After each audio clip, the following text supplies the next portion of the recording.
एक और ऐसी ही भाजी है, अपने घर में हम चाहें तो उपयोग करें, चाहें तो ना करें, इसमें मेरा आग्रह नहीं है, आपके ऑप्शन के लिए छोड़ता हूं। उस भाजी का नाम है कांदा।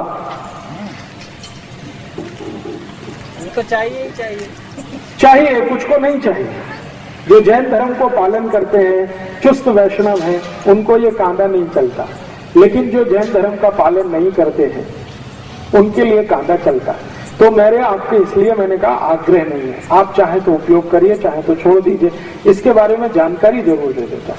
ये कांदा जो है पित्त को शांत करने वाली सबसे अच्छी औषध है दुनिया में।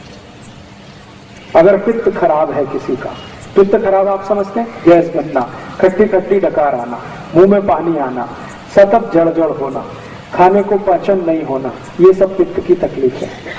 वमन होना, उल्टी होना, वॉमिटिंग होना, ये सब पित्त की। तो पित्त को सबसे ज्यादा संतुलित करने की ताकत जिसमें है वो कांदे में। तो कांदा आप चाहें तो खाइए। आप बोलेंगे पित्त शांत करने की और भी दवाएं, हाँ बहुत सारी दवाएं हैं, मैं बता दूंगा, लेकिन कांदा अभी बता रहा हूं। कांदा पित्त को शांत करने की सबसे अच्छी औषध है। पित्त की खराबी से शरीर जितने भी रोगों में फंसता है, सब रोगों को ठीक करने की ताकत कांदा में है। जैसे गर्मी है और गर्मी में सन स्ट्रोक हो गया, लू लग गई आपको, अब लू के बाद आपको बहुत कुछ तकलीफ आने वाली है, वो सभी रोगों में कांदा आपके लिए उपयोगी है, सभी रोगों में लू लगने के बाद। इसी तरह से आंखों का एक रोग होता है जिसको कैटरेक्ट कहते हैं, मोतियाबिंद। मोतियाबिंद को गलाने की ताकत अगर दुनिया में किसी चीज में है तो वो कांदे के रस में। बिना ऑपरेशन अगर आपको आंखें ठीक रखनी है तो कांदे का रस सतत आंखों में डालिए।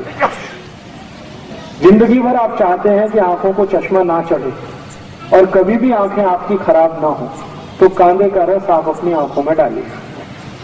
आप में से किसी को भी मोतियाबिंद हो गया हो और आप नहीं चाहते कि आपका ऑपरेशन हो, या आपके पास ऑपरेशन कराने के लिए पैसा नहीं है, तो आप कांदे के रस से मोतियाबिंद को गला सकते हैं और आंखें ठीक कर सकते हैं। इसको कितने दिन लेना है, कैसे लेना है, इसका सूत्र मैं बता देता हूं। कागज पेन हो तो लिख लीजिए, क्योंकि ये बहुत काम आएगा। 1 चम्मच पांडरे कांदे का रस। देखिए कांदा एक ही काम का है जिसको पांडरा कांदा कहते हैं, ये लाल वाला किसी काम का नहीं। औषधीय गुण जो है वो सफेद प्याज में ही है, पांडरे कांदे में ही है, लाल वाले में कोई औषधीय गुण नहीं है। वो तो खाने के लिए आप खा सकते हैं, औषधीय गुण उसमें नहीं है। औषधीय गुण जो है वो पांडरे कांदे में ही है। तो पांडरे कांदे का 1 चम्मच रस ले लीजिए।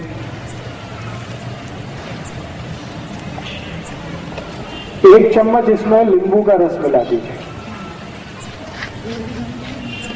एक नींबू आता है जिसको बेदाना नींबू कहते हैं, जिसमें ज्यादा बीज नहीं होते, वो बहुत अच्छा है।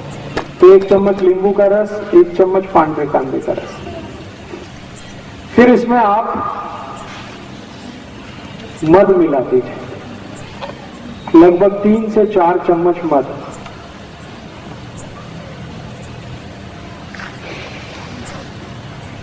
और इसी में 1 चम्मच गुलाब जल मिला दीजिए।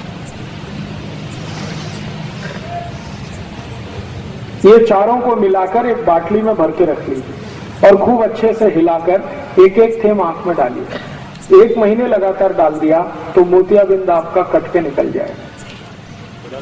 गुलाब जल 1 चम्मच, जितना आपका कांदे का रस उतना ही गुलाब जल, उतना ही नींबू का रस, लेकिन मध इसमें 3 से 4 फुट जाती, मैंने 3 से 4 चम्मच मध।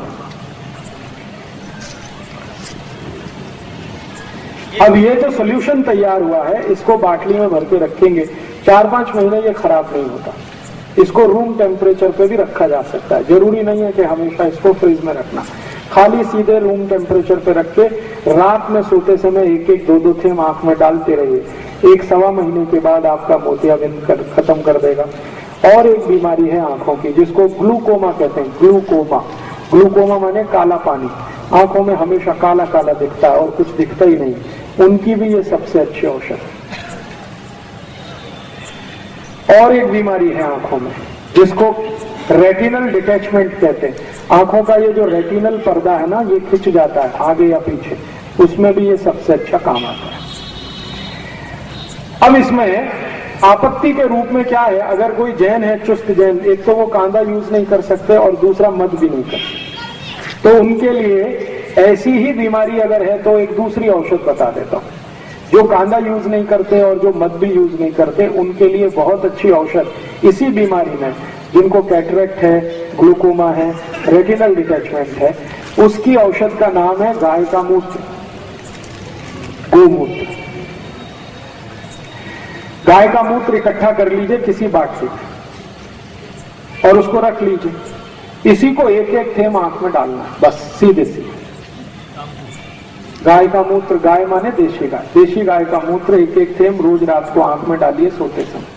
तो 1 से सवा महीने में ये भी आपका कैटरेक्ट ठीक कर देगा, 2 सवा 2 महीने में ग्लूकोमा ठीक हो जाता है, और 3 महीने सतत डालें तो रेटिनल डिटैचमेंट ठीक कर देगा।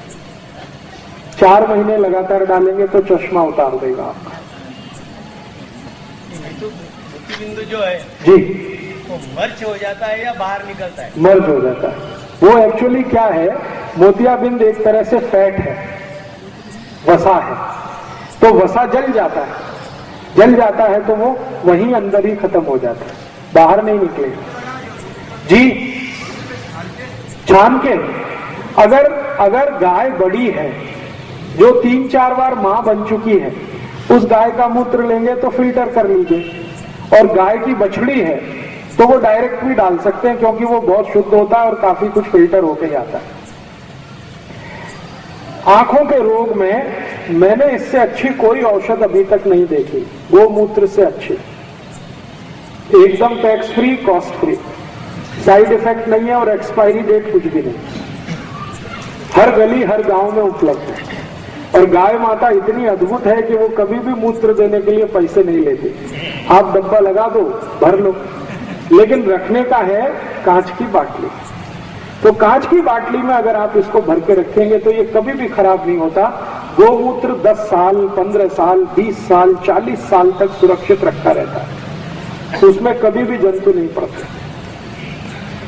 ऐसा कहा जाता है कि गंगा जल में और गाय मूत्र में कभी भी जंतु नहीं पड़ते, माने गंगा जल की जितनी पवित्रता है, गाय के मूत्र की भी उतनी ही पवित्रता है। तो इस गोमूत्र का आप भरपूर इस्तेमाल करिए आंखों के लिए। अब बात शुरू हुई है तो आगे और बढ़ता हूं। इसी गोमूत्र का और कहां कहां इस्तेमाल आप कर सकते हैं? आंखों में तो कर ही सकते हैं, एक एक ड्रॉप डालें, एक एक थेम डालें। कान में अगर कोई भी तकलीफ है आपको, कोई भी तकलीफ, लस निकल रही है, दर्द हो रहा है, कान में खुजली बहुत आ रही है, कुछ उसमें थोड़े फुंसी कान में हो गए, तो भी एक एक थेम गोमूत्र कान में डाल सकते हैं, दोनों ही कान में डाल सकते हैं। और एक एक थेम गोमूत्र 6-7 दिन ही डालेंगे तो कान के सब रोग ठीक कर देता है। इसी गोमूत्र को और क्या कर सकते हैं? जिनको दमा है, अस्थमा है, ब्रोंकियल अस्थमा है, सांस बहुत भरती है, इतनी सांस भरती है कि 10 कदम चल के बैठना पड़ता है, फिर 10 कदम चलते हैं, फिर बैठते हैं, इतनी गंभीर हालत जिनकी है, उनको गोमूत्र पीना चाहिए, आधा कप सवेरे सवेरे खाली पेट। अब आप ये पूछेंगे कि गोमूत्र कैसे पिए, उसमें बात आती है, तो दारू कैसे पीते हैं, उसमें भी तो बात आती है। अगर दारू में बोतल की बोतल घटक सकते हैं तो गोमूत्र पीने में क्या तकलीफ है? तो कम से कम दारू से अच्छा है। तो जिनको भी दमा है, अस्थमा है, सांस भरती है, दम भरता है, थोड़ा भी चले तो बैठ जाना पड़ता है, सबसे अच्छी औषध उनके लिए है ये गोमूत्र। अगर सतत आधा कप गोमूत्र पीना शुरू करेंगे तो 3 से सवा 3 महीने में दम भरना, सांस भरना, ये सब ठीक हो जाता है। और गोमूत्र जिनको ट्यूबरकुलोसिस हो गया, टीबी, और कंफर्म है कि उनको टीबी है, डॉक्टर बोलता है कि आपको टीबी ही है, तो मेरी आपकी गारंटी है, मेरी तरफ से आप ये कर लीजिए कि सब दवाएं छोड़ दीजिए, टीबी की कोई दवा मत खाइए, बस आधा कप रोज गोमूत्र सवेरे सवेरे पीते जाइए। 4 महीने के बाद ट्यूबरकुलोसिस जड़ से खत्म हो जाएगा, जड़ से, रूट से। जिंदगी में दोबारा आपको टीबी नहीं होगा। गोमूत्र रोज ताजा होना, ताजा हो तो बहुत अच्छा, और अगर किसी कारण से ताजा नहीं हो सकता तो बाटली में भर के रख लीजिए, 2-3 दिन पुराना भी चलता है, लेकिन ताजा होगा तो सबसे अच्छा।